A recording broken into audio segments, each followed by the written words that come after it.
만약에 어느 날 갑자기 세상에 좀비가 나타난다면 우리 인류는 과연 살아남을 수 있을까요?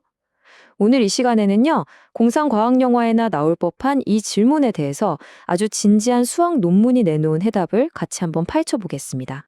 자, 바로 여러분이라면 어떡하시겠어요? 일단 무작정 뛰어야 할까요? 아니면 어디 안전한 곳에 요새를 만들고 숨어야 할까요? 아니면 용감하게 맞서 싸우시겠습니까? 한번 상상해 보세요.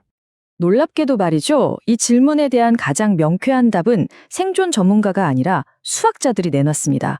자, 그럼 한번 제대로 파고 들어볼까요? 이분들은 좀비 사태를 실제 전염병이 어떻게 퍼져 나가는지 분석하는 바로 그 전염병 확산 모델을 사용해서 분석했어요. 자, 그럼 가장 단순한 모델부터 한번 살펴보겠습니다. 다른 복잡한 변수는 다 빼고 오직 인간과 좀비만 딱 존재할 때 과연 어떤 일이 벌어질까요?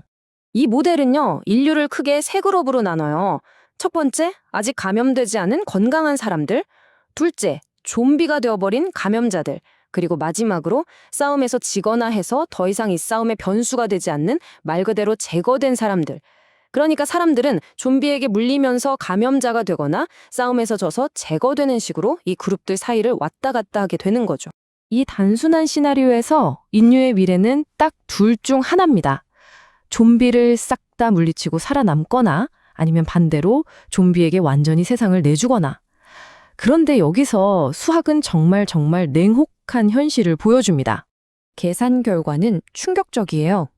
인간과 좀비는 절대 공존할 수 없다. 어중간한 건 없다는 거죠. 한쪽이 완전히 사라져야만 끝나는 싸움이라는 건데 이 모델에 따르면 인류의 패배가 유일하게 예측 가능한 결말입니다. 실제로 논문에서도 이렇게 딱 잘라 말합니다. 좀비의 창궐은 문명의 붕괴로 이어질 것이다. 이 기본 모델에 따르면 우리의 운명은 정해져 있는 셈이죠. 아니 근데 이대로 그냥 무너질 수만은 없잖아요. 여기에 몇 가지 변수를 추가하면 상황이 좀 달라질까요? 우리 인류가 반격할 희망은 없을까요? 자, 여기서부터가 진짜 흥미로워집니다. 논문에서 몇 가지 전략을 시뮬레이션 해봤는데 과연 결과가 어떻게 바뀌는지 한번 보시죠. 첫 번째 전략은 잠복기를 넣어보는 겁니다. 우리 영화에서 많이 봤죠? 물린다고 바로 좀비가 되는 게 아니라 바이러스가 서서히 퍼지는 시간이 있는 거예요. 이게 훨씬 현실적인 설정이잖아요? 하지만 아쉽게도 결과는 똑같았습니다. 인류의 멸망을 막지는 못하고요. 그저 파멸의 시점을 2배 정도 늦추는 게 전부였어요.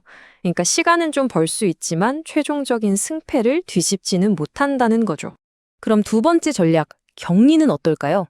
감염된 사람들과 좀비를 특정 구역에 딱 가둬서 확산을 막는다는 이건 우리한테도 꽤 익숙한 전염병 대응 방식이죠. 이것도 효과가 거의 없었습니다. 한번 생각해 보세요. 좀비가 들끓는 세상에서 완벽한 격리 시설을 만들고 운영하는 게 거의 불가능에 가깝겠죠. 결국 격리라는 건 인류의 멸종을 아주 약간 지연시키는 수준에 그치고 말았습니다.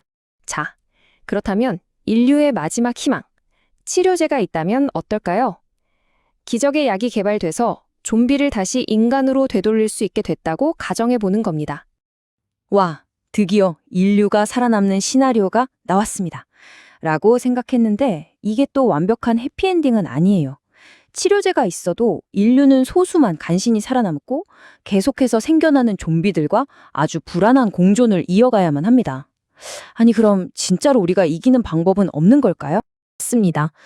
다행히도 논문에서는 딱 한 가지 인류가 승리할 수 있는 방법을 찾아냈어요. 자, 드디어 공개합니다. 유일한 필승 전략입니다. 그 전략의 이름은 바로 충동적 박멸입니다. 이름이 좀 무섭죠?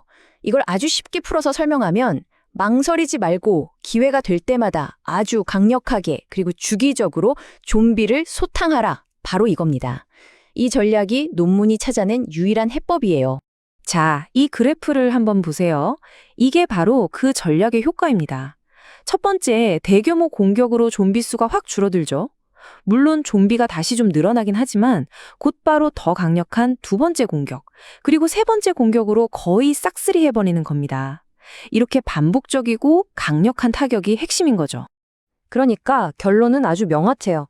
좀비 사태에서 살아남는 유일한 길은 수비가 아니라 공격이라는 겁니다. 어설프게 방어만 하고 있으면 결국 다 죽게 돼요. 빠르고 단호하게, 그리고 아주 강하게, 또 자주 공격하는 것만이 인류를 구할 수 있다는 거죠. 자, 여기까지 들으시면 에이, 그냥 재미있는 좀비 이야기네 하고 생각하실 수도 있어요. 하지만 이 연구가 진짜 중요한 이유는 따로 있습니다. 이 좀비 수학이 우리 현실에 던지는 교훈이 있거든요. 논문 저자들도 직접 이야기해요. 이 모델이 비단 좀비에만 해당하는 게 아니라고요. 예를 들면 특정 정치적인 신념이 퍼져나가는 방식이라던가 잠복기가 있는 실제 전염병의 전파 방식 같은 다양한 사회 현상을 설명하는 데 쓸 수 있다는 겁니다. 그럼 이 연구가 우리 실생활에 주는 진짜 이득은 뭘까요? 바로 이거예요. 이 수학 모델은요, 실제 전염병이 어떻게 퍼져나갈지, 또 요즘 문제인 가짜뉴스가 SNS에서 어떻게 바이러스처럼 순식간에 퍼지는지, 이런 현상을 이해하는 아주 강력한 도구가 됩니다. 그리고 가장 중요한 교훈은 어떤 위기든 초반에 얼마나 빠르고 단호하게 대처하느냐가 모든 걸 결정한다는 사실을 수학적으로 똑똑히 보여준다는 점이에요. 결국 이 좀비 수학이라는 건 좀비라는 아주 흥미로운 소재를 통해서 우리가 현실의 복잡한 문제들을 어떻게 분석하고 대처해야 하는지 알려주는, 뭐랄까, 굉장히 똑똑하고 유용한 사고 훈련인 셈이죠. 자, 이제 모든 분석이 끝났습니다. 이제 여러분의 생각이 궁금해지네요. 오늘 이 수학적인 분석을 들어보니 어떠세요? 만약 여러분이 좀비 세상에 딱 떨어진다면 어떤 전략을 최우선으로 생각하시겠어요? 잠복기를 믿고 시간을 벌 건가요? 아니면 치료제를 기다리시겠어요? 그것도 아니면 처음부터 과감하게 공격에 나서시겠습니까? 여러분만의 기발한 생존 계획을 댓글로 한번 공유해 주세요.